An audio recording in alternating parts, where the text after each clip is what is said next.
Вечерва во големата сала на Центарот за култура во Битола со целовечерен концерт на виолинистката Айман Мусакаджаева од Казахстан и Македонската филхармонија под диригентската палка на Борјан Цанев се отвара 27-то издание на Интернационалниот фестивал на класична музика Интерфест 2018.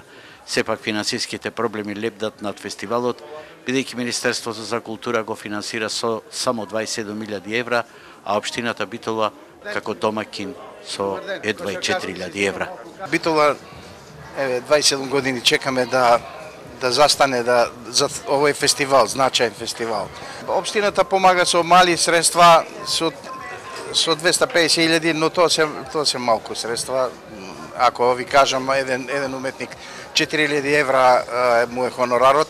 Поради ваквите состојби, најголем проблем е одржувањето на државниот пијано надпревар, единствениот од ваков вид кај нас. Имаме најголем проблем со надпреварот, зашто никој не сака да го поддржи, а навистина жалосно е пијано надпреварот за пијанисти возрастни кои што веќе дипломирале е единствен во Македонија. Без оглед на финансиските проблеми, учествуваат врвни репродуктивни уметници од 12 држави, а годинешниот Интерфест со 15 концерти и рецитали, изложба и сценска изведба ќе трае до 12 октомври.